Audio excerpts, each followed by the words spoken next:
상쾌하고 헬스하게 살 수 있는 방법을 안내해드리는 H 콘서트 함께해 주신 여러분 환영합니다. 저는 오늘 진행을 맡은 아나운서 원미연입니다. 반갑습니다. 네, 역사상 인간의 목숨을 가장 많이 빼앗은 건 전쟁이 아니라 세균이라는 사실 혹시 알고 계십니까? 이 세균들은 기존 항생제에 대부분 내성을 보이면서 진화를 거듭하고 있는데요. 영국 정부가 발간한 항생제 내성 보고서에 따르면 세계적으로 매년 70만 명이 이 항생제 내성균으로 목숨을 잃고 있고요. 2050년이면 서울 인구와 맞먹는 1,000만 명이 이 항생제 내성균으로 사망할 거라는 무서운 예측까지 나오고 있습니다. 이에 세계 각국에서는 이 항생제 내성균 문제를 해결하기 위해서 다양한 노력들을 기울이고 있는데요. 오늘 H 콘서트에서는 이 항생제 내성균의 위협과 이에 대응할 수 있는 대책을 좀 알아보는 시간을 가져보겠습니다. 자, 이런 뜻깊은 자리를 마련하기 위해서 국회 보건복지위원회 소속 국민의당 최도자 의원님께서 많이 힘을 써주셨는데요. 이 최 의원님은 올해 국정감사 대정부 질의를 통해서 다제 내성균 문제의 심각성과 이에 대응할 수 있는 항생제 확보 시급성에 대해서 지적을 해주셨습니다. 자, 오늘 앞으로 모시고 함께 얘기를 좀 나눠보도록 할 텐데요. 최 의원님 어서 오십시오. 네, 큰 박수로 맞아주시기 바랍니다.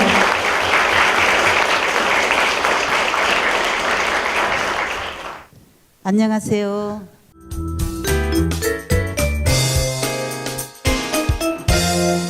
네, 오늘 이렇게 함께해 주셔서 감사드리고요. 네, 먼저 간단히 소개. 의원입니다. 네, 소개 부탁드릴게요. 네. 국민의당 최도자 의원입니다. 네, 반갑습니다.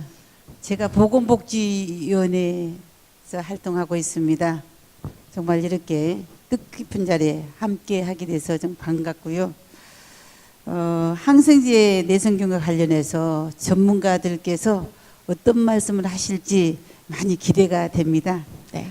오늘 패널 여러분들의 의견을 잘 듣고 법안이나 제도 개선하는데 적극적으로 노력하겠다는 말씀을 드립니다. 네. 좋은 의견 잘 부탁드립니다.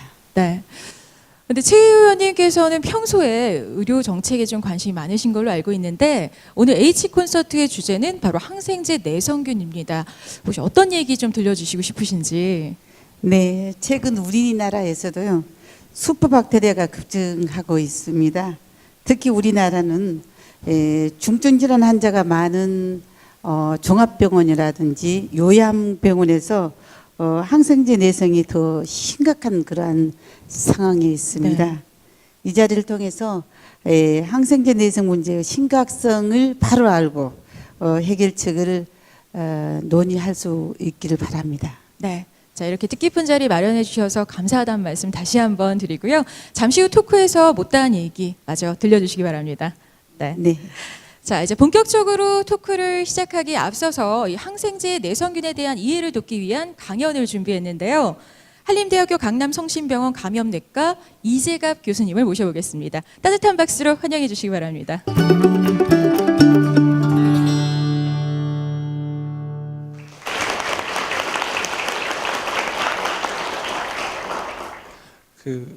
항생제 내성균에 대한 강의를 국회에서 할 수 있게 됐다고 생각하니까 좀 떨리긴 하는데요. 어쨌든 이런 자리를 마련해 주신 최도자 의원님께 감사를 드리고요.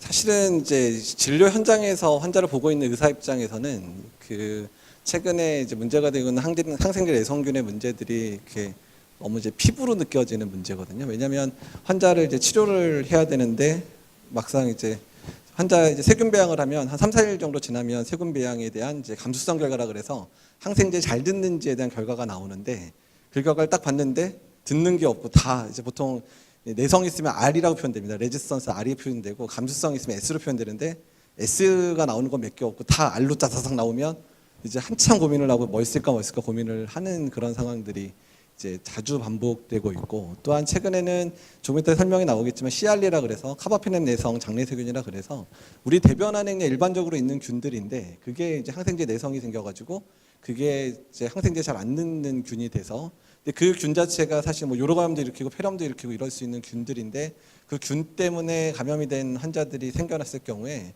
실제로 지금 현재 국내에서 쓸만한 항생제들이 거의 없는 상태, 아니면 있기는 있지만 이게 최근에 너무 부작용이 많아서 한 20-30년 동안 안 쓰던 약인데 그게 어쩔 수 없어서 그걸 리바이벌 시켜서 부활시켜가지고 쓰고 있는데, 그 약을 쓰면 환자들이 콩팥도 망가지는 경우도 많고, 또 뭐 환자들이 가끔 이제 그 신경계 부작용이 생겨서 숨도 안 쉬고 뭐 이런 부작용도 생기는 그런 약입니다. 그래서 상당히 쓰면서 이제 주의하면서 쓰는 그런 약들을 어쩔 수 없이 쓰는 상황들이 좀 반복되고 있거든요.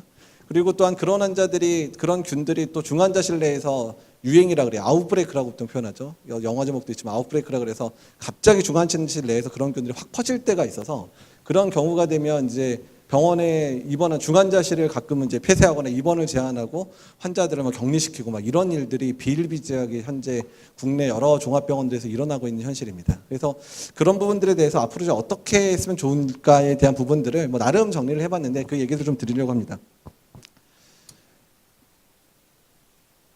그 항생제가 없었던 시대가 있었죠. 그러니까 뭐 우리나라로 말하면 뭐 조선시대, 고려시대 이럴 때 항생제 없었으니까 그 당시에 뭐 요로감염, 그러니까 살짝 아무것도 아닌 감염이죠. 방광에 염증 생기거나 콩팥에 염증 생겼을 때 그 당시는 항생제가 없었으니까 둘 중에 하나였어요. 본인이 열 펄펄 나면서 견뎌서 살아나거나, 아니면 별것도 아닌 병인데 폐혈증 빠지고 그래서 그냥 돌아가시거나. 그러니까 뭐 조선시대, 고려시대 뭐 평균 연령 얘기하면 뭐 40대, 50대 이런 얘기 나온 얘기가, 아무것도 아닌 감염병에도 사람들이 죽어가던 시절이었는데, 잘 아시겠지만 이제 그 플레밍이라고 하죠. 플레밍이 페니실린이라는 이제 항생제를 처음 발견을 했고 1940년대에 이제 약이 나와서, 이제 보시면 이때가 언제죠? 2차 세계대전이 한참이던 시절입니다. 그래서 항생제가 나온 것 자체로 전쟁에서 고통받던 사람들이 이제 낫기 시작했고, 또 그 당시에 전쟁이 나면 또 성병이 또 막 유행을 하는데 메독도 페니실린 나와서, 그래서 메독은 아직도 페니실린이 특효약이거든요. 그래서 아마 항생제가 나오고 나서 이제 뭐 세균 때문에 죽는 일은 이제 없겠구나 생각이 들어서 의사들이 되게 좀 뭐라 그럴까요? 좀 자만하고 이제 좋은 세상 왔다 이렇게 생각을 했었는데, 이런 일이 벌어질지는 잘 몰랐습니다. 어떤 페니실린에서 많은 사람을 견뎠지만 문제는 페니실린이 나오고 나서 몇 년 안 돼서 거의 10년, 15년 되지 않아서 페니실린의 내성인균들이 출현하기 시작을 했었고요. 근데 그거의 역사가 계속 반복됩니다. 페니실린의 내성인 균이 나와서 그러면 그 내성균이 잘 듣는 약을 만들면 그 약에 대해서 한 5, 6년 있으면 또 내성균이 나오고, 이런 게 반복이 돼가지고 현재까지 계속 유지가 되는 상황들인데요. 그래서 항생제 내성 문제가 국제보건안보의 가장 심각한 위협으로 대두된다 그래서 작년도에 WHO에서 각 국가별로 항생제 내성에 대한 정책을 마련을 해라. 근데 이제 항생제 내성의 측면이 두 측면이 있습니다. 그러니까 사람들에게 투여되는 항생제, 그러니까 사람에게 투여되는 항생제를 통해서 그게 이제 내성이 돼서 이런 중환자 치료에 문제가 되는 그런 부분들도 있지만, 동물에서 사용되는 항생제, 심지어는 한 10년 전만 하더라도 동물들이 이제 뭐 감기 걸리고 이러면은 성장이 잘 안 되니까 어떻게 했냐면 동물 사료에 항생제를 넣어서 키웠어요. 그래서 그 사료 안에 항생제가 있다 보니까 동물들에서 나오는, 대변에서 나오는 균에서 황당한 균들이 막 나오기 시작해가지고, 그래서 이제 전 세계적으로 이제 항생제 내성이 문제가 되는 그런 항생제들을 이제 동물에 사용하지 못하게 하고 있거든요. 그러니까 심지어 인간에서 문제가 되고 있는 이제 반코마이신 내성 장구균이라 그래서 요새 VR이라고 하는 균 같은 경우는, 유럽 같은 경우는 동물에서 사람으로 왔다고 생각이 드는 균입니다. 근데 지금 우리나라의 중환자실에서 VR이라는 균은 너무 만연해 있어서 이거는 내성균으로 취급도 못 받고 있는 상황이 돼버렸거든요. 어쨌든 동물에서 문제인 어떤 항생제 내성균이 사람으로 문제가 되기도 하고, 가끔은 사람에게 문제가 됐던 항생제가 거꾸로 동물한테 문제가 되는 경우. 그래서 요새 원헬스라 그래서 세계는 하나라고 표현하는데, 원헬스의 개념에 있어서 항생제 내성이라는 부분들에 대한 얘기를 좀 많이 하고 있는 이유도 그래서 그렇습니다. 그래서 이런 식으로 준비를 하라 그랬고, 그래서 작년에 우리나라도 WHO 권고를 받아들여서 항생제 내성 정책에 대한 포럼이 만들어져서 이제 항생제 전문가들, 또한 시민단체, 그리고 이제 정부까지 모여서 이제 항생제 내성 대책에 대한 장기적으로 우리나라가 어떻게 할 건가에 대해서 이제 준비를 하고 있고, 작년에 이제 유엔에서도 우리나라의 계획도 발표를 했었고, 올해도 여러 가지 내성 대책이 있는데 우리나라가 열심히 참여를 하고 있습니다. 그래서 이제 이게 영국에서 나왔던 레포트기는 한데요. 다제내성균 감염에 대해서 앞으로 신경을 쓰지 않으면 어떤 일이 벌어질까 해서 예측을 했더니 2050년이 되면 항생제 내성균만으로 전 세계에 있는 인구 중에 1,000만 명이 사망할 수 있을 것이다. 이런 얘기들이 나옵니다. 1,000만 명이면 엄청난 숫자죠. 거의 뭐 지금 서울 인구가 1,000명 좀 넘는 수준 정도일 텐데 그런 정도의 인구가 항생제 내성균의 문제 때문에도 사망할 수 있다는 문제들이 얘기가 나와서 앞으로 지금 그러니까 이제 이거는 언제나 그렇지만 이제 지금대로만 살면 지금대로 아무 대책 없이 그냥 시간아 내어라고 살면 앞으로 한 40년쯤 지나면 저런 문제가 30년도 안 남았네요. 저런 일이 터질 건데 그러니까 앞으로 대비를 철저히 해야 되겠다는 얘기들을 하는 겁니다. 그래서 그러면 어디가 가장 문제일 거냐라고 얘기를 했더니 미국이나 유럽은 돈도 많고 잘 사는 나라고 이러니까 항생제에 대한 투자도 열심히 하고 감염 관리나 이런 부분에 투자를 열심히 하는데 아직까지 그런 부분이 잘 안 되는 국가들, 그러니까 아프리카나 이런 쪽은 아예 그런 항생제 자체를 쓸 만한 여건도 안 되니까 문제도 있는지도 모르는 상황이고, 그러니까 오히려 어느 정도 항생제가 적절히 사용된 것뿐만 아니라 남용되고 있는 국가들, 그렇지만 항생제를 개발할 능력도 없는 국가, 또한 감염 관리에 대해서 별로 신경 쓰지 않는 국가들이 문제가 될 거니까, 그러니까 소위 말하면 애매하게 잘 사는 나라들이 아마 가장 문제가 될 거란 얘기를 해요. 그러니까 미국이나 유럽은 자기네가 잘 사니까 돈도 많고 이러니까 제약회사에 돈도 투자해서 항생제도 좋은 약 많이 만들 거고 이러지만 오히려 애매하게 그런 기술력은 없지만 어느 정도 남이 만든 항생제는 수입해서 쓸 수 있는 국가들이죠.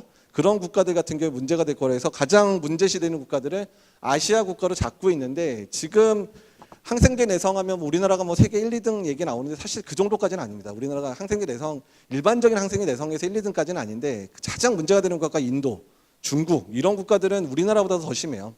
그냥 지역사회에서 뭐 소변에 염증 생겨가지고 응급실 들어오면 거의 우리나라에서는 중환자실에 입원해서 한 일주일쯤 있어야 쓸만한 항생제를 인도나 중국 같은 경우는 응급실에 이제 막 오는 환자한테 써야지 않는 일들이 벌어지고 사실 있고요. 그리고 우리나라의 CR리가 한번 2013년에 한번 크게 문제가 됐었는데 그 균도 어디서 들어왔냐면 인도에서 이제 근무하던 노동자분이 화상을 입어서 인도에 있는 병원에 딱 3일 입원했어요. 딱 3일 입원했는데 3일 입원했는데 그쪽에서 치료가 안 되니까 한국에 와서 치료를 받게 됐는데 그 3일 동안 아까 말한 좀 이따 얘기 드리겠지만 CR리라 그래서 엄청나게 내성이 심한 균을 자기 몸에 가지고 국내에 가지고 들어와서 국내 중환자실 여러 병원에다가 확산시키는 일이 2013년에 실제로 일어났었거든요. 그래서 일단 뭐 인도, 중국 뭐 이런 데는 항생제 내성이 너무 문제가 되고요. 2012년도에 NDM이라 그래서 이름이 NDM인데 이름 자체가 뉴델리 뭐 항생제 내성균 유전자인데 그런 게 문제가 돼서 그 내성균을 가진 사람이 유럽도 가고 미국도 가가지고 실제로 고국에 들어가서 그러니까 인도에서 인도가 좀 의료비가 싸니까 인도에서 뭐 복부 수술도 받고 성형 수술도 받고 영국이나 이제 미국에 돌아갔는데 거기서 항생제 내성균 감염이 돼서 죽는 일들도 실제로 발생을 했어요. 그러니까 지금 저희가 이제 인도라든지 중국이라든지 우리나라, 일본은 그래도 잘 사는 나라가 훨씬 나요. 그러니까 일본은 아시아권 중에서 일본은 훨씬 나은데요.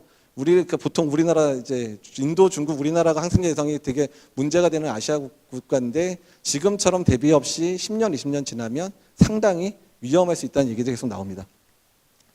예, 그래서 슈퍼박테리아, 뭐 항생제 내성균에 의한 이제 문제에 대한 얘기들이 나오는데 가장 대표적인 게 이겁니다. 그러니까 뭐 어떤 감염, 그러니까 이런 거예요. 중환자실에 뭐 뇌졸중으로 중환자실 입원하실 수 있죠. 그러니까 뇌출혈이 되거나 중환자실을 입원을 했는데 의식이 떨어져 있고 그러다 보니까 가래를 잘 못 뱉어내고 이러니까 폐렴이 발생을 해요. 그러면 이제 인공호흡기를 달게 되는데 뭐 그런 상황에서 갑자기 폐렴이 발생하면 환자는 뇌졸중으로 입원해서 뇌졸중은 뭐 이제 신경외과 선생님이 얘기할 때는 뇌졸중은 이미 많이 좋아져가지고 이제 뭐 다음 주면 퇴원할 수도 있을 정도로 좋아졌는데 폐렴이 발생을 한 거예요. 그럼 폐렴 치료를 하느라 2주, 3주 걸렸어요. 그러면 이분은 뇌졸중 때문에 2주면 퇴원할 환자가 어떻게 돼요?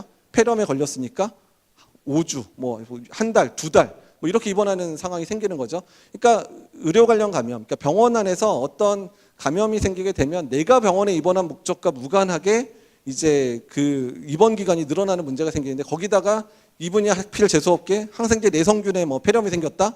쓸 약이 없어요. 그러니까 잘 듣는 균이면 뭐 일주일만 쓰면 환자가 빨리 좋아서 집에 가실 텐데 항생제 내성균에 걸려가지고 막 2주, 3주 치료해도 안 되고 이 약 썼다가 또 안 들으니까 또 이 약 쓰고 그래서 다행히 치료라도 돼서 집에 잘 가시면 문제가 없는데 집에 못 가시고 폐렴 걸려서 돌아가시게 되면 그러니까 그 부분에 대해서 사실 누가 책임질 거냐의 문제예요. 그러니까 병원이 환자를 잘못 치료한 걸까요? 아니면은 병원이 내성균에 대해 관리를 잘 못한 것뿐만일까요? 아니면 환자가 재수 없어서 그 병원 입원해서 그런 게 걸렸을까요?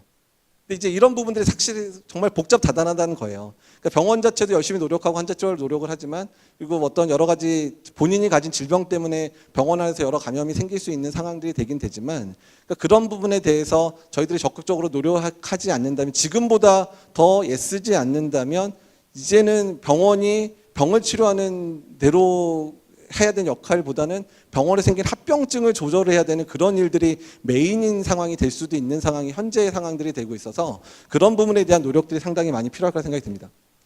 그래서 뭐 법칙 이런 것들이 있어요. 그래서 하도 이제 다진의 성균이 문제가 되니까 법을 바꿔서 이런 균들을 이제 다 신고하고 그런 균들을 이제 나라에 보고하라고 돼 있는데 보고하는 것까지는 좋아요. 보고하는 것까지는 좋은데 보고를 했어요. 그러면 보고했으니까 이제 나라가 이제 이런 균이 우리나라에 많다는 걸 확인을 하고 있잖아요. 그럼 뭔가 해야 될 거 아니에요.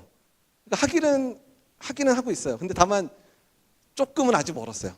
조금은 아직은 먼 것 같아요. 왜냐하면 이런 균들이 확산되지 않게 하는 방법들은 여러 가지입니다. 일단은 감염관리를 열심히 해서 이런 균들을 가진 환자에서 다른 환자 넘어가지 않게 하는 이런 방법도 써야 되는데 그런 방법에 대해서 노력도 해야 되고 또 어떤 부분도 노력해야 되냐면 그런 균을 가진 사람이 또 빨리 나와버리면 그러면 또 좋을 수 있잖아요. 그러니까 이제 이런 부분 양쪽 측면, 감염 관리라는 측면과 항생제 개발이라는 측면에 대해서 노력을 해야 되는데 이런 부분이 아직까지 우리나라가 이게 아직까지 잘 사는 나라가 되고 있는 중간이라서 그런지 그런 부분에 신경을 많이 못 쓰고 있었던 것 같아요. 그러니까 최첨단 의료기기 들여오고 뭐 쓰고 이런 거에는 병원들이 너무 혈안이지만 가장 비본기에 해당되는 감염관리나 이런 부분에 있어서 국가도 한동안 손을 놓고 있었고 그다음에 병원들도 그런 부분에 신경 쓰기에는 돈 들 때가 많으니까 신경을 잘 안 썼던 문제들이 겹치고 그런 게 40-50년 누적되니까 현재 상황이 되고 있는 겁니다. 예, 그래서 CR이라는 균 아까 말씀드렸죠. 카바페넴 장내세균. 그러니까 항생제 쓸만한 항생 거의 없는 균에 이게 올해 이제 5월 넘어가면서 전수조사가 됐는데 지금 6월에서 11월 동안 4,300건이 됐습니다. 그러니까 전수조사를 시작하니까 많이 걸러지긴 하는데요. 여기에 드러난 숫자보다 훨씬 더 많은 환자가 균을 가지고 있을 가능성이 높습니다. 보고는 보고니까. 보고가 안 되고 있는, 모르고 있는 환자들도 있을 수 있으니까. 그래서 엄청난 숫자가 지금 늘어나고 있는 상태고요. 솔직히 말씀드리면 이게 방송에서 말씀드릴 얘기는 아니지만 카바페넴에서 장내세균의 중환자실 내에서 유행, 아웃브레이크를 해가지고 그거에 대해서 관리를 받은 병원 중환자실이 전국에 100개가 넘습니다. 전국에 지금.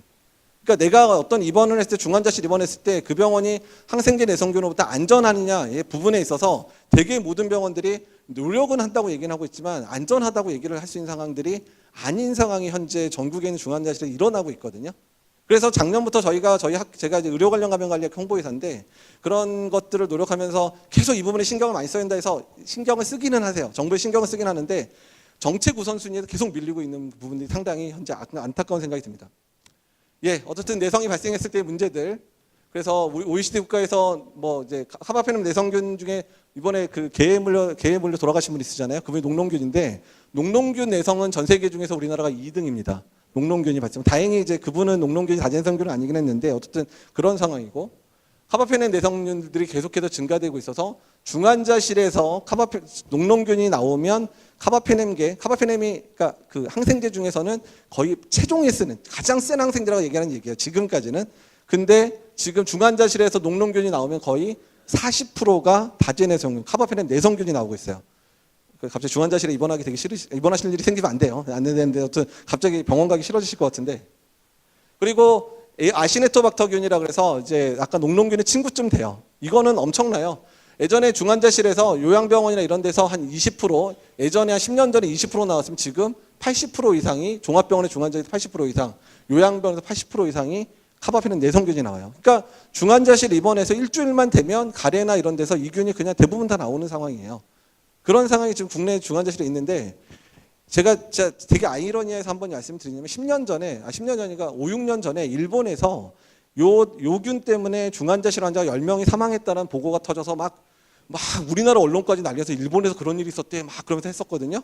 근데 그 당시에 우리나라 중환자실에서는 그런 환자들은 이미 비일비재해가지고 환자들이 죽어나가는 일이 수두룩했어요. 한 병원에서만 저균으로 폐렴으로 죽는 환자가 10명이 넘을 거예요. 웬만한 대학병원에서. 근데 일본에서 전국에서 10명 죽었다고 난리가 났는데 그때 막 그런 게 나올 때 한국에 있는 감염내과 의사들이 진짜 황당했어요. 우리나라 사정은 언론에 나오지도 않으면서 어떻게 이 내용들은 일본이 그랬다고 우리나라에서. 일본은 저런 균 나오면 정말 열심히 노력해가지고 거의 안 나와요. 안 나오는 상황이고, 녹농균도 나오면 그 병원 막 난리가 나는 그런 나는데, 우리나라는 아까 80% 나오고 녹농균 40% 나온다 그랬잖아요. 그러니까 지금 상황이 일본에 비해서 우리나라의 감염 관리 상황이나 어떤 항생 내성 상황이 상당히 열악하다, 이런 부분들을 이제 말씀드리고 싶습니다.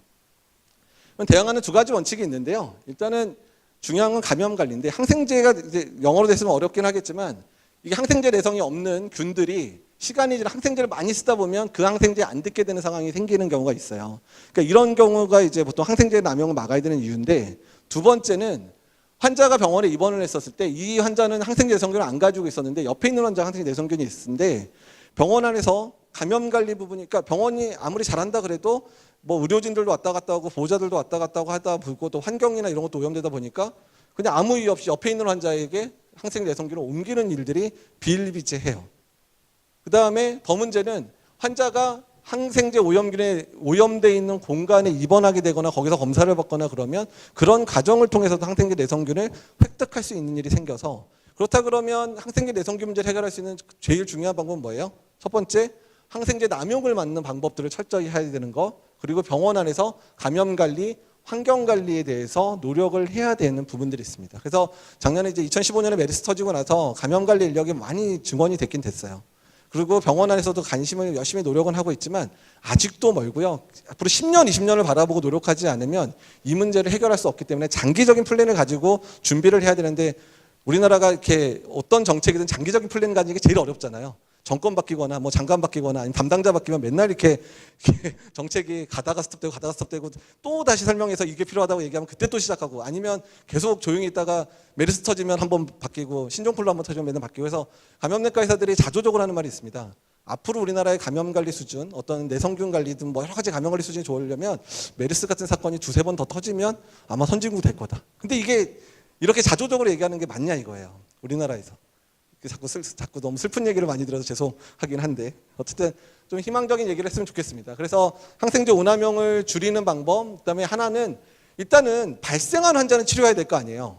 그러니까 항생제 내성균이 안 생기게 노력은 해야 되지만 이미 그 균에 감염된 사람은 치료를 해야 되니까 항생제 내성에 쓰는 치료제를 개발하고 사용하는 데 노력을 좀 했으면 좋겠다라는 것들이고, 현재 항생제, 그러니까 미국 같은 경우도 똑같아서 보시면 새로 나온 항생제 숫자예요. 2000년대 들어서 거의 바닥이에요. 새로 나온 항생제가 없어요. 왜냐하면 항생제 만들어봐야 쓸 사람도 별로 없는 것 같고, 항생제 개발하려면 엄청 돈이 많이 드는데 개발하고 났더니 팔 데가 별로 없고 뭐 이런 문제가 생기니까 안 만들려고 그랬어요. 그러니까 미국에서 엄청난 돈을 퍼부었어요. 니네가 제약회사한테 돈을 엄청 주고 만들면 내가 어떻든 팔아먹을 수 있게 해주겠다, 이런 식으로 독려를 해서 그런 정책이 시작되고 나서 항생제 개발 속도가 조금 더 늘어났습니다. 그러니까 미국이나 영국처럼 엄청나게 돈을 투자하기 시작하지 않으면 이런 일이 벌어지지 않아요.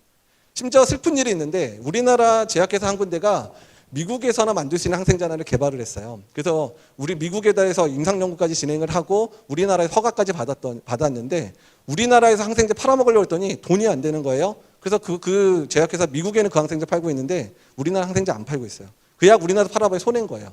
보험이나 이런 재정에서 항생제에 대한 가격을 제대로 쳐주지를 않으니까 항생제 안 팔아요. 그래서 우리나라에 출시도 안 됐어요. 우리나라에서 만든 약인데도 불구하고 우리나라 사람한테 쓸 수도 없는 약이 돼 있어요. 이런 일들이 있는 나라니까 이게 나라냐는 얘기가 가끔 나올 때가 있는데 예, 그래서 어쨌든 이제 지금 현재 가장 내성균의 문제는 아까 말한 CR리, 뭐 녹농균, 뭐 이시네토박터 이런 것들이 문제니까 이런 거에 대한 부분들에 대해서 항생제 개발을 열심히 해야 되고, 미국이나 이런 데 항생제 개발 열심히 하고 있습니다. 그래서 하여튼 이 부분 넘어가고요. 그래서 시파 3대 박테리아에 말하는 것들에 들어간 3대 내성균이 아까 말한 대로 다카바파닌 내성, 에시네토박터, 녹농균, 그다음에 장내세균 세 가지 다 들어가 있죠. 그래서 현재 뭐 국내도 마찬가지고, 그래서 미국에 나온 약들이 지금 요 위에 쪽은 이제 MRSA라고 그래서 이제 그람 양성균 계열인데, 여기 하나, 둘, 세 개가 미국에서 허가된, 아까 말한 그런 정책 때문에 신속 허가된 한 세 가지 항생제가 이 세 가지가 있는데, 웃긴 거는 이게 이미 몇 년 됐는데 요 그람 양성균에 대한 약도 국내에 하나도 못 들어왔고요. 아까 말하면 CR리라든지 녹농균, 아시네토박터에서 치료하는 세 가지 약이 이미 승인된 지가 3년 된 약도 있고 올해 승인된 것도 있는데 이 세 가지 다 국내에 못 들어왔습니다. 그 회사 자체가 아예 국내에 들어가는 것 자체를 별로 좋아하지 않아요. 왜냐하면 예전에 10년 전에 슈퍼박테리아 뭐 다제내성균에 쓰는 항생제 하나가 국내에 들어오려고 그랬는데 보험약가를 미국에서 쓰는 약가에 반도 안 되게 약가를 준다 그래서 그 회사가 한번 포기한 적이 있어요. 그래서 10년 동안 그 약이 못 들어왔거든요. 그러니까 그런 거를 미국이나 영국에 있는 제약회사들이 그런 게 봤었기 때문에 한국에다 팔아봐야 뭐래 돈도 안 쳐주고 우리가 이 개발하려고 몇 천억을 몇 조를 투자했는데 약값도 안 쳐준 날에 약 팔아서 뭐해 이런 생각이 나서 아예 약이 못 들어오고 있습니다. 지금 이 약들은 미국에서는 우선 사용할 수 있게 지금 해주고 있는 상황인데 못 들어오고 있어서 앞으로 계속 이런 상황이 되면 우리나라에 새로 나온 항생제들 거의 못 들어올 거예요. 이거에 대해서 정책적으로 빨리 개선하고 노력하지 않으면 아니면 항생제를 만들기라도 하든지 항생제를 잘 만들어야 되는데 우리나라에서 만든 항생제조차도 뭐 국내에서 안 파는 이 상황인데 외국 회사가 국내에서 항생제 팔 이유가 없는 상황인 거죠. 그러니까 이 정도로 심각한 상황인데 이런 기회를 통해서 말씀드릴 수 있다는 게 상당히 좀 다행으로 생각이 됩니다. 이제 정말 시급한 문제입니다. 그래서 항생제 내성 관리 도책에 뭐 새로운 항생제들 위한 정책들이 마련되어지고는 있지만 실제로 얼마나 우리나라에 투자가 되고 있는지 아니면 그런 것들을 얼마나 빨리 수입할 수 있는 제도를 만드는지에 대해서는 아직까지는 별다른 게 없습니다. 그래서 어쨌든 여러 가지 이런 문제들 때문에 항생제가 못 들어오고 있고 그 다음에 외국에 있는 제약회사들이 국내에 항생제 파는 것 자체가 이득이 없겠다고 생각하는 분위기를 바꿔줘야지 되죠. 그래야지 의사가 환자 치료할 때 항생제 내성균이 있어서 환자가 죽어가는 모습 보면서 쓸 약이 없어가지고 옛날에 쓰던 20, 30년 쓰던 약들 그냥 돌려막기 쓰는 것보단 조금 비싸더라도 정부에서 그거에 대한 보장성을 강화해서 그런 항생제 쓸 때 엄격히 관리는 해야죠. 남용하면 안 되니까 엄격히 관리해서 꼭 써야 되는 환자한테는 쓸 수 있게끔 제도를 만들어주는 게 상당히 중요할 거라 생각이 듭니다. 예, 이거로 오늘 내용 마치겠습니다.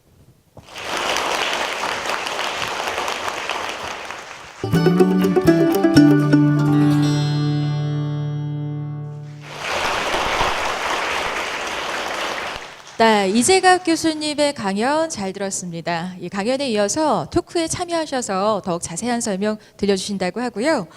이 최도재 의원님과 이재갑 교수님 그리고 함께 또 도움 말씀 주실 보건복지부 질병정책과 강민규 과장님 오셨습니다. 안녕하십니까? 반갑습니다. 네.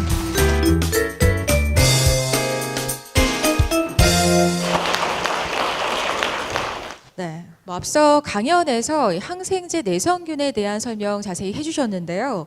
기초적인 사실 몇 가지만 좀 다시 짚어보고 가겠습니다. 이 항생제, 그러니까 쉽게 말해서 세균을 죽이는 의약품이라고 생각하면 될까요, 교수님? 예, 맞습니다. 그러니까 세균, 미생물 중에서 그 중에 세균을 죽이는 약이 항생제거든요. 그래서 근데 사실 뭐 감기나 이런 건 바이러스인데 또 바이러스는 항생제가 죽이지 못합니다. 그러니까 바이러스는 또 항바이러스라고 따로 있어서 어쨌든 세균을 죽이는 약이 항생제다 이렇게 기억해 주시면 될 것 같습니다. 근데 그 항생제 오남용 문제 말씀해 주셨는데 그 항생제 오남용이 내성균 발생의 어떤 주요 원인이 되는 건가요? 이제 보통 일반적인 사회에서 저희가 항생제를 남용하게 됐을 때는 이제 지역사회에서 걸리는 균에 대한 그런 균이 내성이 생겨서 쓸만한 항생제들이 차근차근 줄어드는 그 정도 문제가 벌어지는 상황이고요. 중환자실이나 병원에서 항생제를 남용했을 때 생기는 문제는 이제 감염 관리가 잘 안 되는 것과 겹치면서 항생제 내성균들이 환자 간에 전파가 되고 그런 전파된 항생제 내성균 이제 감염됐을 때 쓸만한 항생제가 없어지는 그런 문제들이 생길 수 있는 문제가 있어서 항생제 오남용은 지역사회의 감염뿐만 아니라 병원 안에서의 감염에도 상당히 중요한 역할들을 지금 하고 있습니다. 네. 근데 실제로 그 항생제 오남용으로 이 내성균에 취약해지면서 사망에 이르는 경우도 많다고 들었는데요. 이른바 그게 슈퍼박테리아와 관련이 된 거죠?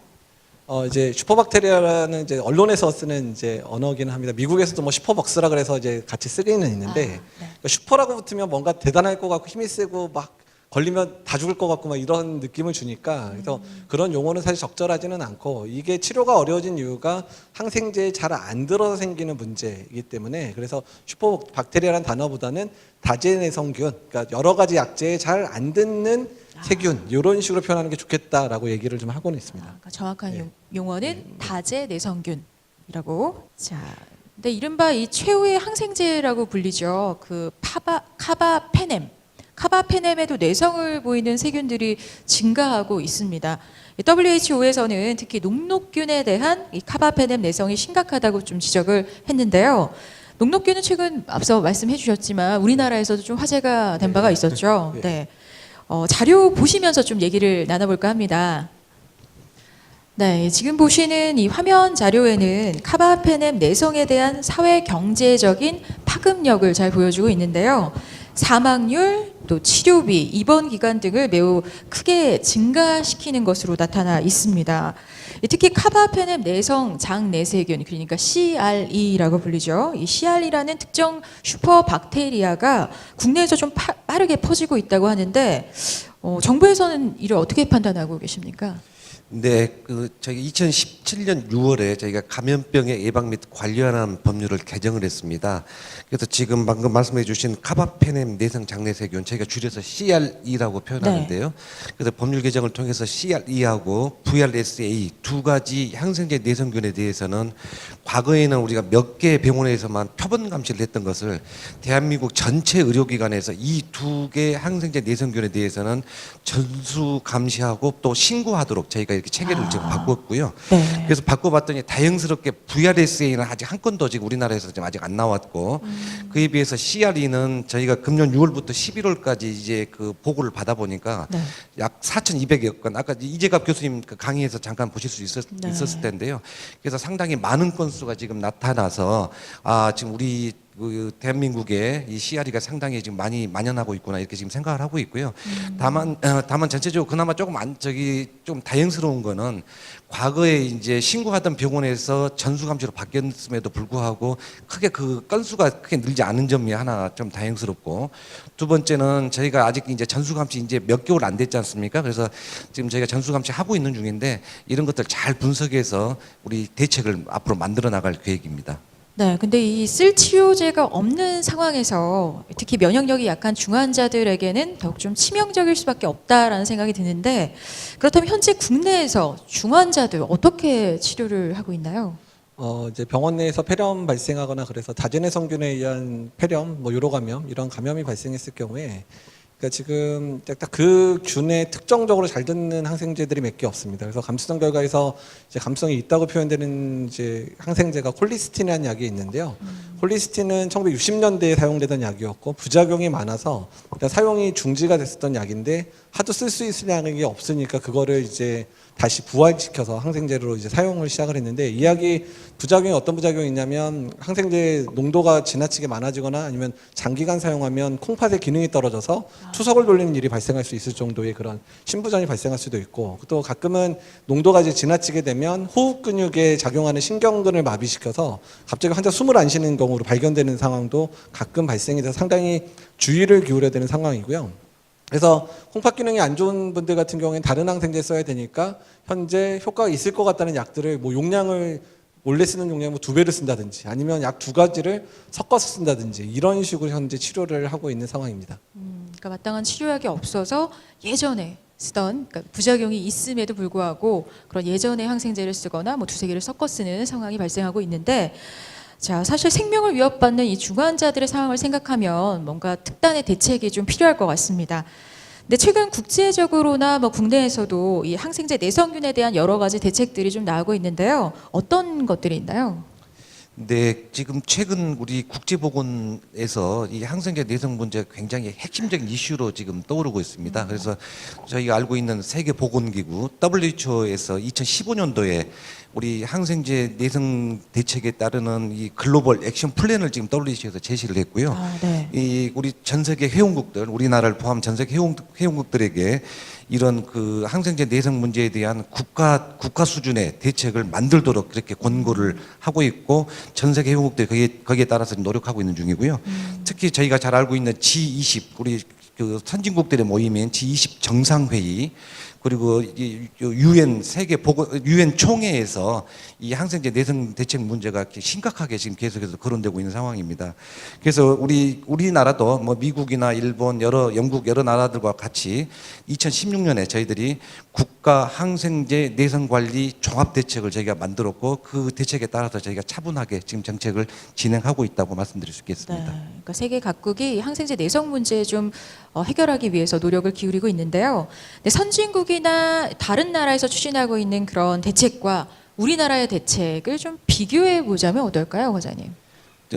조금 전에 말씀드렸던 우리나라 이제 항생제 내성 관리 대책이 크게 보면 항생제를 적정 사용하는 과제, 또 내성균 확산 방지, 감시 체계 강화, 인식 개선, 그 인프라와 R&D, 그리고 국제협력 활성화 이렇게 총 6개 영역에 총 47개 과제로 저희가 구성이 되어 있습니다. 아, 네. 그래서 특히 이제 항생제 내성을 위한 어떤 그 통합적인 접근, 우리 이재갑 교수님 원헬스 네, 어프로치라고 원헬스. 말씀해 주시고, 네. 예. 그래서 저희들도 마찬가지로 보건복지부뿐만이 아니고 식약처, 농림부, 환경부 등 다부처 차원에서 지금 정책을 저희가 추진하고 있고요. 특히 이제 원헬스는 이 어떤 인간이 결국에는 인간의 건강 문제가 이 동식물 또 환경 이런 것과 다 연결되어 있다는 그런 이제 철학을 가지고 있습니다. 네. 그래서 우리나라 항생제 내성 관리 대책도 이 원헬스 전략을 그런 관점에서 지금 포함하고 있고요.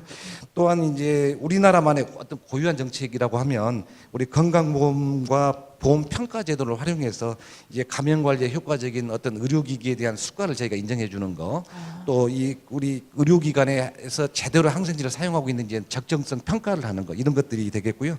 그리고 이제 우리 병원에서의 감염 관리 여러 가지 역량 강화를 위해서 감염 관리실을 설치하고 여러 가지 인력 등을 확보하도록 이런 정책들을 저희들이 추진하고 있습니다. 네, 다양한 노력들을 기울이고 계신 걸로 보이는데요.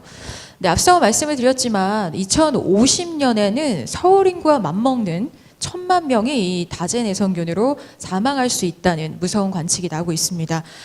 연간 1,000만 명이라고 하면 사실 현재 그 세계 사망 원인 1위인 암보다도 앞으로 이 다제 내성균으로 인한 사망자가 더 늘어날 수 있다는 얘기인데요. 이 항생제 내성균으로 목숨을 잃고 있는 사람 현재도 좀 계속 늘고 있는 추세인가요, 교수님? 네, 늘고 있는 추세가 맞고요. 다만 좀 안타까운 거는 국내 자료를 좀 알려드릴 수 없어서 국내에서 이런 부분들 연구가 상당히 어렵기는 어렵거든요. 병원의 치부를 좀 드러내야 되는 상황들이 되니까. 네. 그래서 이제 미국 같은 경우에 좀 통계가 있는데 연간 한 200만 건 정도의 의료 관련 감염, 그러니까 병원 안에서 발생하는 감염들이 이제 발생하고 있다 그러고, 그것으로 인해서 사망하는 사람이 한 2만 명이 넘는다 이런 보고들이 있습니다. 그리고 EU 같은 경우에도 한 약 2만 5천 명 정도가 이제 이런 감염에 의해 사망하고 있다 이런 통계가 잡히고 있기 때문에 우리나라도 아마 상당수의 그런 환자들, 특히 의료 관련 감염과 연관돼서 이제 문제가 돼 사망하는 환자 중에 다전해성균 감염에 의한 사망자들이 상당수가 있을 거라 지금 추정은 하고 있습니다. 네, 그러니까 뭐 국내에 정확한 통계가 나와 있진 않지만 국내도 안전지대는 아니라는 거겠죠. 어느 정도 수치일까요? 제가 답변 드릴까요? 아, 네네. 네, 제가 답변 드리겠습니다. 그래서 우리나라 지금 항생제 사용도 굉장히 높습니다. 그래서 우리나라의 경우에 우선 항생제 사용량이 국제 평균보다 지금 높은 것으로 나타나고 있는데요. 특히 2014년도 통계를 보니까 우리나라에서 하루 동안 1,000명 중에 31.7명이 항생제 처방을 받고 있는데요. 네. 이 OECD 평균은 23.7입니다. 그래서 우리나라 상당히 높은 거고, 특히 이제 문제가 우리 감기 환자에게 불필요한 항생제 처방이 많은 것으로 지금 나타나고 있습니다. 그래서 급성 상기도 감염 항생제 처방률이 예전에 비해서 감소하고 있긴 하지만 최근 4년간 45% 수준에 지금 정체되고 있고요. 네. 주요 선진국들은 대개 10에서 30% 수준이니까 우리나라가 아직까지 굉장히 높은 것으로 지금 나타나고 있는 상황입니다. 그렇군요. 그러니까 항생제 내성률도 굉장히 높은 편이고 항생제를 사용하는 율도 굉장히 높다라고 볼 수 있을 텐데, 자, 이 얘기를 좀 듣다 보니까 항생제 내성균 문제가 생각보다 굉장히 좀 심각한 것 같습니다. 이재학 교수님께서는 이런 항생제 내성균으로 고통받고 있는 환자들을 의료 현장에서 많이 만나보실 텐데 어떨 때 좀 가장 안타까우셨나요?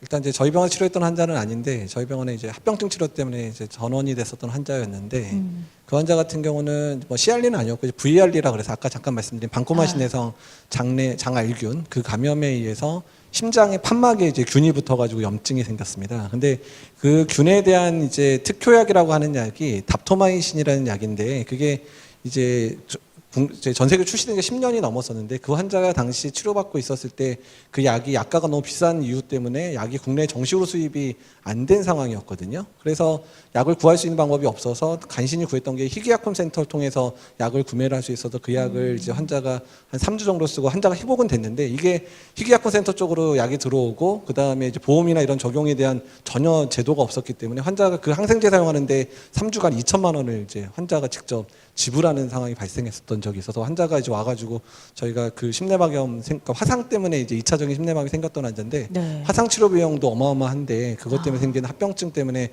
정말 항생제 하나만 해도 그 정도 비용을 써서 너무 답답하고 힘들었다는 얘기를 들은 적이 있었습니다. 그래서 이제 그런 부분들, 그래서 그런 부분들 항생제 사용이 꼭 필요한데 국내에 이제 도입이 되지 않아서도 문제였고 도입을 하려다 보니까 개인적으로 수입할 수 있는 방법이 없어서 본인이 그냥 희귀약품센터 통해서 구입해서 사용하는 이런 일들도 지금 생기고 있어서 그러니까 그런 부분들이 상당히 좀 안타까운 부분이었습니다. 네, 그러니까 몸도 아픈데 뭐 경제적인 문제까지 더해져서 이중고를 느끼고 있는 것 같은데요. 네, 이 목숨을 위협하는 항생제 내성균 더 이상 먼 나라 남의 일이 아니라 우리 주변, 우리 이웃 또 나아가서 나와 나의 가족의 일이 될 수도 있습니다. 이 항생제 내성균으로 고통받는 상황들이 하루빨리 좀 해결이 됐으면 하는 바람인데요. 자, 그럼 지금부터는 해마다 들어가는 이 항생제 내성균 문제를 좀 대응할 수 있는 그런 방법들에 대해서 함께 이야기를 나눠보도록 하겠습니다.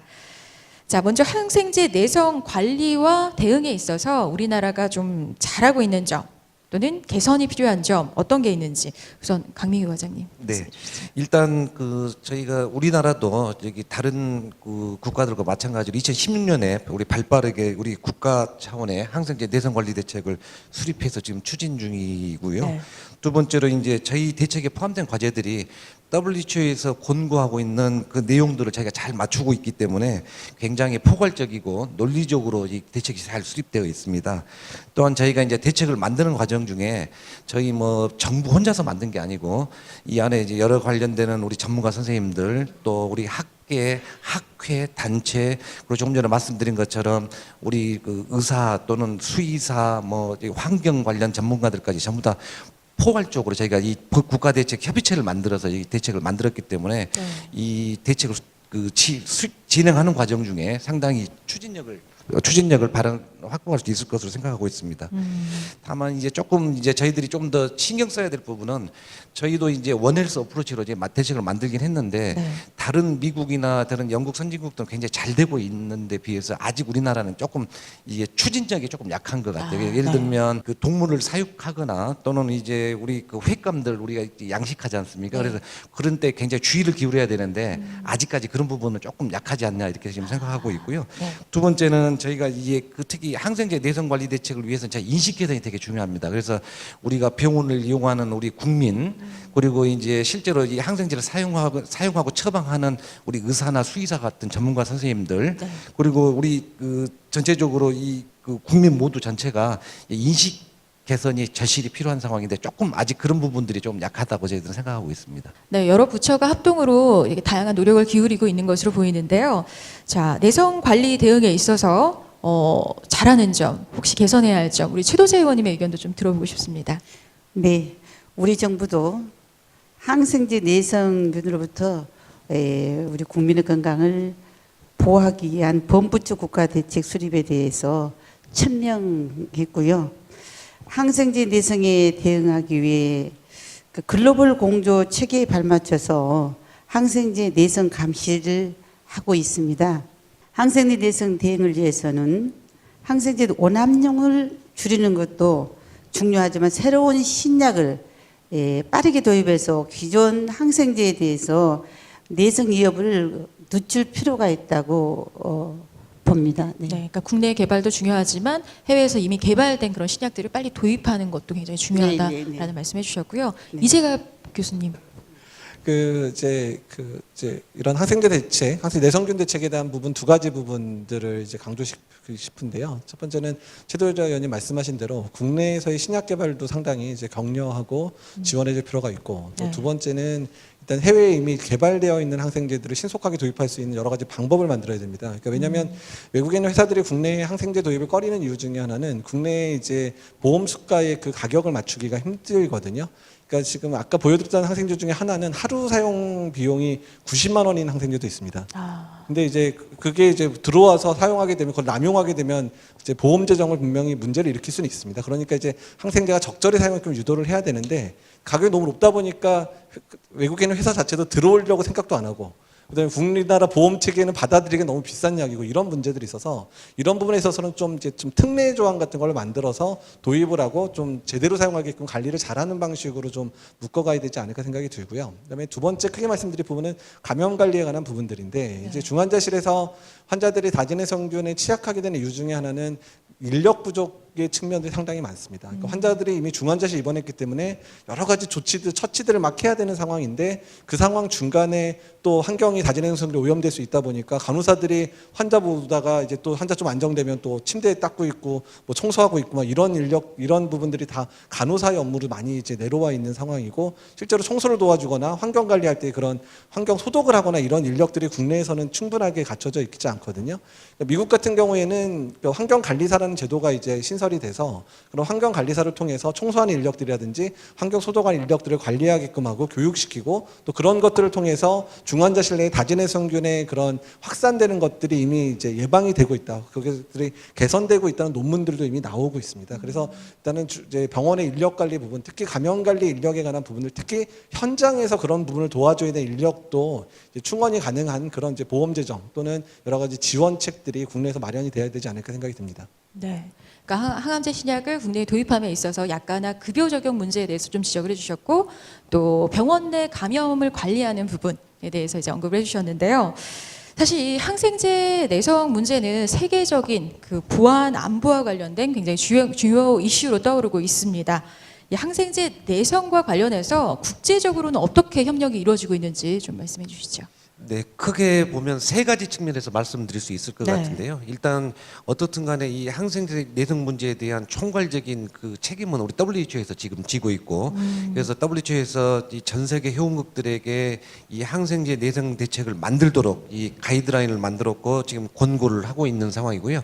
또한 WHO에서 이제 전 세계 국가들 비교해야 되기 때문에 이게 항생제 내성균과 관련된 신고 감시 체계를 지금 WHO에서 지금 운영하고 있습니다. 그래서 그런 부분이 WHO 관련된 내용들이고요. 두 번째는 작년에 2016년에 유엔 총회가 열렸는데 유엔 총회에서 이 항생제 내성균 문제를 그 전 세계 그 국가 원수들이 모여서 논의를 했고요. 유엔 총회에서 보건 의료 문제를 논의한 게 딱 3번 있었습니다. 그게 첫 번째가 에이즈였고 두 번째가 우리 그 만성 질환에 대한 대책을 논의했고 세 번째가 항생제 내성균이었기 때문에 이 말의 의미는 결국은 항생제 내성균 문제가 단순한 보건 의료 문제가 아니고 그야말로 사회 전반, 국가 전반과 관련된 대단히 중요한 의제다고 아마 평가를 한 것으로 저희들이 이렇게 생각을 하고 있고요. 네. 마지막으로는 이 감염병 분야 또 항생제 내성균 문제를 그 예방하고 논의하기 위해서 글로벌 헬스 시큐리티 아젠다라는 줄여서 저희가 GHSA라고 그러는데요. 이 GHSA 국제 기구가 만들어졌고요. 여기에 대해서 항생제 내성균 문제에 대한 여러 가지 논의를 대책들을 지금 이제 논의하고 있고 특히 이제 저희 금년도에는 저희가 이 GHSA 의장국입니다. 그래서 저희가 지난번에 우리 박능구 보건복지부 장관님 모시고 우간다에서 저희 전체 총회를 했었는데요. 이 문제에 대한 집중적인 토론과 논의가 있었습니다. 네, 그러니까 이 항생제 내성 문제가 전 국가적인, 전 세계적인 공동의 문제로 생각하고 함께 협력을 기울이고 있는 것 같은데요.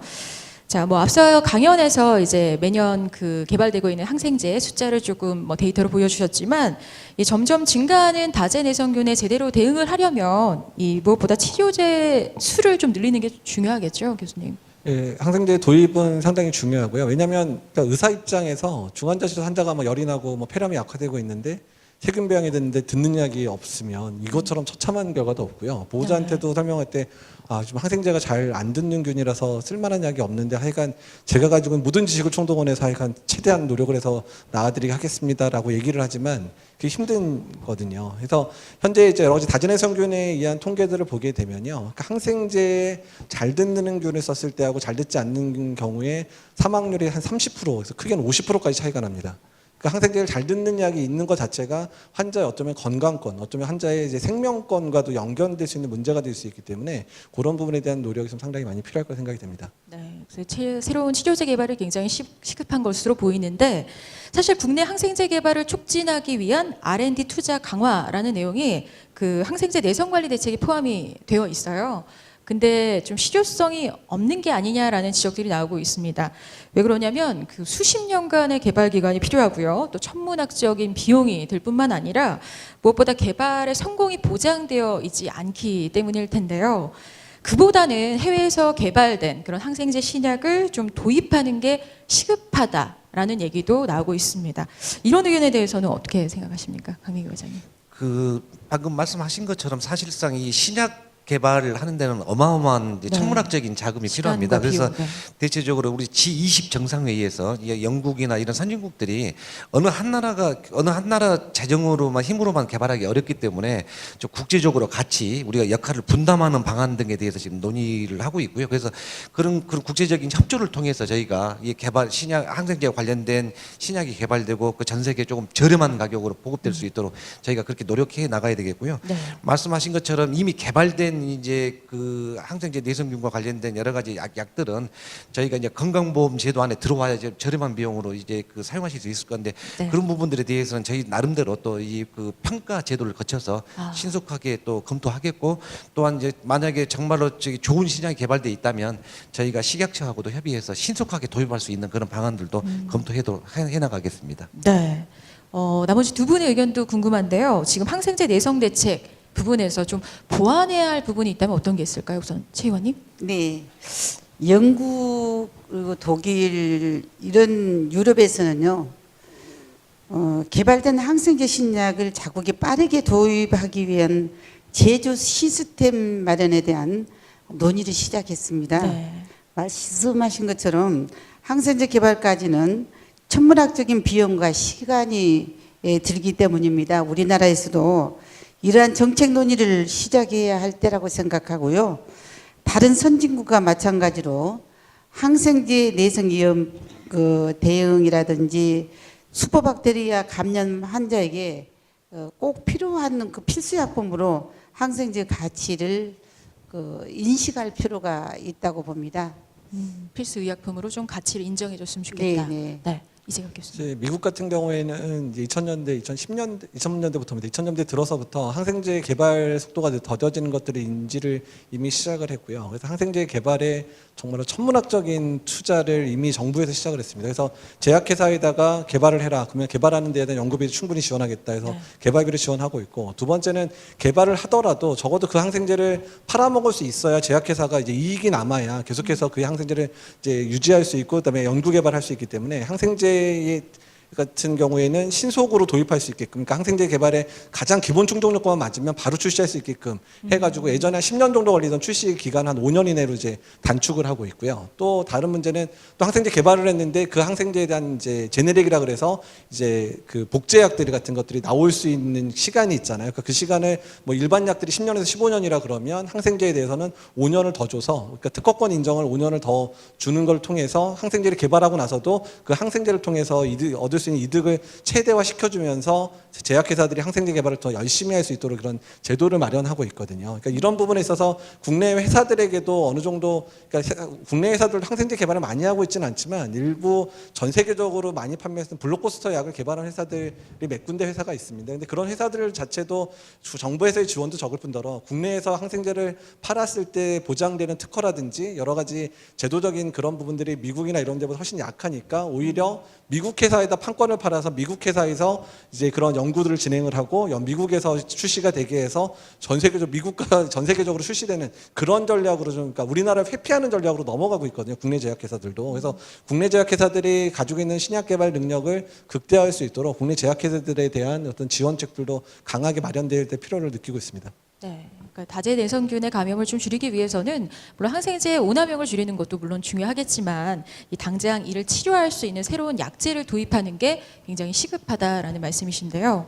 자, 그렇다면 이 해외에서 개발된 항생제를 국내에 사용한다면 이 항생제 내성 증가를 좀 개선할 수 있는 거겠죠. 그러니까 사실 이제 이미 발생하고 있는 내성균 문제에 대해서는 이제 감염관리 정책을 강화시켜서 내성균을 가진 환자들이 생기지 않도록 하는 게 이제 중요한 부분이고요. 네. 항생제가 들어와야 되는 이유는 이미 다제내성균이 만연해 있는 국내 환경에서 환자가 감염이 됐을 때 쓸약이 없는 문제가 생겨서 들어와야 되는 부분이 사실 강하기는 합니다. 근데 뭐 이제 부차적으로 그런 감염증에 있는 환자들을 빨리 잘 치료하게 되면 그 균을 이제 확산시키는 것도 어느 정도 억제를 할 수 있는 부분도 있기 때문에 그런 부분까지 고려해서 이제 새로운 신약들의 도입들이 좀 빨라져야 될 거라 생각이 듭니다. 네, 최 의원님 의견도 궁금한데요. 해외와 달리 현재 국내에서 사용할 수 있는 항생제가 이렇게 부족한 상황에서 어떤 정책적인 대안이 좀 필요할까요, 의원님?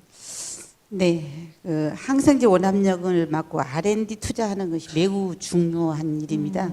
네. 그래서 현재 쓸 수 있는 그러한 항생제가 없는 시급한 상황에서 정부가 먼저 할 수 있는 그런 일부터 해야 합니다.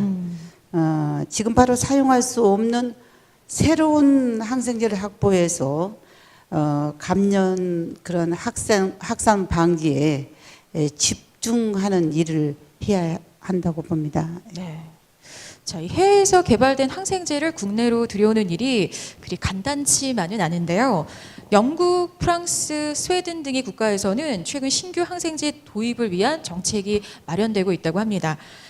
현재 우리 정부가 추진 중인 이 항생제 내성 관리 대책에는 혹시 항생제 신약에 대한 어떤 대안들이 좀 포함되어 있습니까, 과장님? 네, 그 항생제 내성 대책에 지금 새로운 항생제와 또 대체 치료법을 개발하기 위한 R&D 지원하는 내용들이 들어 있고요. 네. 방금 말씀하신 대로 신약 또는 대체 치료제에 대해서 저희가 신속하게 그 도입할 수 있는 이제 패스트 트랙을 우리 그 제도를 지금 현재 대책을 가지고 있습니다. 네. 근데 이 새로운 항생제를 실제로 좀 사용하기 위해서는 뭐 개발하고 허가받고 이런 것도 물론 중요하지만 약가나 급여 적용하는 그 과정에서 정부의 정책적인 지원이 좀 필요하다는 게 세계적인 합의된 의견이 아닌가 싶은데요. 혹시 그 항생제 내성 관리 대책에 항생제 신약을 좀 도입하는 부분에 있어서, 그러니까 확보하는 방안에 있어서 어떤 대안 같은 게 있나요? 방안이 마련되어 있나요, 혹시 과장님? 이게 그 두 가지 측면인데 그 항생제 내성 대책 안에 이제 들어 있는 내용은 아닌데 네. 기본적으로 우리 건강보험 제도 원리상 이제 외국의 신약이 들어오기 위해서는 그 외국의 신약이 과연 효과성이 있는지를 한번 평가도 해야 되겠고 네. 또 효과가 있지만 너무너무 지나치게 비싸면 저희들 우리 건강보험 제도 안에서 커버가 안 되기 때문에 네. 그런 부분들을 평가하는 우리 이제 메커니즘을 가지고 있습니다. 지금 논의하신 것처럼 우리 항생제 내성균에 대한 그 여러 가지 약대들에서 필요한 부분들 좀 신속하게 좀 검토가 이루어져야 되겠다는 생각을 가지고 있고 네. 그런 부분들은 앞으로 제가 해나가겠고요. 그다음에 만약에 이제 신속하게 저기 외국에서 개발된 신약이 좀 빨리 들어올 필요가 있을 때는 저희가 그 식약처하고 협의해서 빠르게 도입할 수 있는 이런 제도들도 가지고 있습니다. 네, 그러니까 이 항생제 신약을 도입함에 있어서도 정부도 많은 고민을 하고 계신 걸로 보이는데요. 근데 실제로 근데 2007년부터 2017년까지 10년 동안 사실 국내 식약처에서 새롭게 허가받은 그 항생제는 5종에 불과하고요. 이 중에 시판되는 거는 절반뿐이라고 합니다. 근데 항생제 도입을 위해서 그 현행 약가 제도가 좀 어떻게 개선되면 좋을지 최 의원님 의견도 좀 들어보고 싶습니다. 단순히 그 효율성과 안전성 등 임상 결과라든지 경제적인 가치만이 아닌 항생제 내성 관리 가치를 평가하는 기준이요. 약가 정책에 반영되어야 된다고 봅니다. 네. 또한 그 경제적인 평가 특례 제도라든지 이연 분담 제도는 희귀질환과 항암제에 국한되어 있기 때문에 항생제와 같이 환자의 생명을 좌우하는 약제로 확대하는 그러한 방안을 마련해야 된다고 봅니다. 네. 자, 물론 이런 뭐 정책적인 지원도 중요하겠지만 이 항생제 내성을 막기 위한 가장 작은 부분부터 좀 시작을 하려면 항생제 내성에 대한 어떤 인식이 좀 개선돼야 하지 않을까라는 생각도 들거든요. 어떤가요, 과장님? 네, 가장 중요한 부분이라고 생각합니다. 그래서 4가지를 좀 말씀드리고 싶은데요. 첫째는 항생제는 감기약이 절대 아닙니다. 아, 네. 두 번째로 항생제는 의사가 처방한 경우에만 복용하셔야 되고요. 절대 임의로 복용하시거나 이러시면 안 되고요. 네. 세 번째로 항생제 처방을 의사에게 요구하거나 강요하시면 안 됩니다. 의사의 처방에 따르셔야 되는 것이고요. 맞아요. 네. 네 번째는 항생제를 처방받은 대로 방법, 기간, 용법을 꼭 지키셔야 되고요. 드시다가 뭐 임의로 중단한다든지 이렇게 하시면 안 됩니다. 그래서 이 4가지 꼭 지키셔야 될 그 내용들이고, 그래서 이런 작은 것부터 우리 국민들이 지켜주셔야 저희 항생제 내성 관리가 될 것으로 생각하고, 이런 부분들 잘 모르시는 국민들도 많고 네. 그래서요. 저희가 민관학 여러 사람들이 그 참여하는 항생제 바로쓰기 운동본부를 저희가 만들었습니다. 그래서 이런 여러 가지 내용들을 국민들께 알리고 홍보하고 같이 실천하도록 노력해 나가겠습니다. 네, 그러니까 국민들의 인식 개선을 위해서도 많은 노력을 좀 기울여 주셨으면 하는 바람입니다. 자, 지금까지 이 항생제 내성균이 늘어가는 원인을 좀 알아보고요. 그에 대한 대응 방안을 함께 이야기를 나눠봤는데요. 자, 이재엽 교수님, 이 항생제 내성균 좀 막기 위해서 의료계에서 꼭 해야 할 일, 또 환자들을 위해서 좀 이 부분은 보완됐으면 좋겠다 하는 부분 있으면 좀 마지막으로 말씀해 주시죠. 이제 항생제 내성균 관리와 통해서 특히 의료계에서 노력해야 될 부분들은 그러니까 의사들도 항생제에서 조금 더 알아야 된다는 생각을 합니다. 그러니까 네. 그러니까 항생제가 이제 어떻게 사용되는지 또한 최신에 나와 있는 여러 최신 지견들도 이제 숙지를 해야 되고 그리고 실제로 또한 이제 환자에게 투약됐을 때 이 환자에게서 어떤 반응이 일어나는지 또 어떤 효과를 나타내는지 그리고 어떤 합병증이 나타나는지에 대한 부분도 훨씬 더 관심을 좀 더 기울여야 될 것 같다는 생각이 들어서 그래서 의사들에 대한 여러 가지 항생제에 대한 교육, 적절한 사용에 대한 교육들도 상당히 필요할 거라 생각이 들고요. 그리고 이제 그 부의사관님도 말씀해 주셨지만, 그러니까 그 항생제에 대한 인식 부분에 있어서도 가끔 저도 제가 감염내과 의사임에도 불구하고 저한테 와가지고 항생제 처방해 주시면 안 되나요? 이렇게 그래서 제가 감염내과 의사로 제 양심 때문에 이 질환에는 항생제를 못 드리겠습니다. 그러면 가끔 좀 화내고 나가시는 분들이 가끔 있기는 합니다. 네, 그래서 이제 맞아요. 그런 부분들에 대해서도 국민들도 이제 의사들이 필요한 약 꼭 처방해 드리고 또 필요한 반응들 이런 것들을 이제 책임져 주려고 노력을 하고 있으니까 의사들을 좀 못 믿을 만한 일이 많아서 좀 많이 그러시긴 하겠지만 좀 의사들을 좀 믿어주셨으면 좋겠다는 생각도 요새 듭니다. 예. 네, 저 의료진을 좀 믿고 그분들이 처방해 주시는 대로 약을 복용하는 게 가장 바람직한 방법이라는 거 좀 기억해 주셨으면 좋겠고요. 자, 강민규 과장님도 마지막으로 하시고 싶은 말씀 해주시죠. 이 항생제 내성 문제가 심각하다는 걸 저희 정부도 잘 인식하고 있습니다. 그래서 작년에 저희가 우리 국가 이 항생제 내성균 관리 종합 대책을 저희가 만들었고요. 다만 이제 정부의 이 대책만으로는 저희들이 어렵습니다. 반드시 우리 이재갑 교수님 말씀하신 것처럼 우리 의료인 또 우리 국민들 또 정부 또 우리 국회, 우리 또 언론 이 전부 다 같이 협조해서 이 항생제 내성균 문제가 굉장히 심각하다는 것을 같이 인식하고 거기에 대한 올바른 방법, 대책들을 같이 실천해 나갈 때 결국 이제 항생제 내성균 문제가 해결될 것으로 보고 있고요. 지난합니다. 쉽지는 않을 것으로 저희들도 생각하고 있는데 저희도 이 문제에 대해서 잘 하지 않으면 대처하지 않으면 정말로 우리 보신 것처럼 2050년에 어마어마한 숫자의 재앙으로. 우리 전 세계 인구들이 이 항생제 내성균 때문에 사망하실 것으로 예상되기 때문에 네. 저희도 우리나라도 다 같이 이 문제에 대해서 적극적으로 대처해 나갈 때라고 생각합니다. 네, 그럼 마지막으로 최도재 의원님 좀 정리해 주시죠. 아직까지는 항생제 내성균의 위험성이 국민께 잘 알려져 있지 않습니다. 국회 차원에서 예방에 필요한 정책적 지원책을 마련하는데 더 많은 노력이 있어야 된다고 생각합니다. 그런 의미에서 오늘 H 콘서트가 참 의미 있는 자리인데요.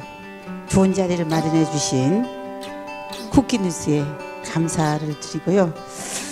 또 국회를 찾아주신 방청객 여러분께도 감사드립니다. 네, 고맙습니다. 오늘 항생제 내성균 문제에 대해서 함께 고민해 주신 세 분께 다시 한번 큰 박수 보내주시기 바랍니다. 네, 고맙습니다. 네, 세계 보건 안보를 위협하는 항생제 내성균 문제. 사실 제대로 대응하지 못한다면 앞으로는 수술, 이식, 투석과 같은 현대의학의 기술을 하나도 쓰지 못할 수도 있습니다. 감기에 항생제를 처방하지 않고 항생제 오남용을 줄이는 것도 물론 중요하겠지만 항생제가 절실히 필요한 중증 감염 환자들을 제대로 치료할 수 있도록 효과적인 새 항생제 개발과 도입이 필요하다는 거, 그에 대해 적극 노력을 기울여야 한다는 거 기억해 주셨으면 좋겠습니다. 자, 오늘 H 콘서트는 여기서 인사드리겠습니다. 여러분 건강하십시오. 고맙습니다.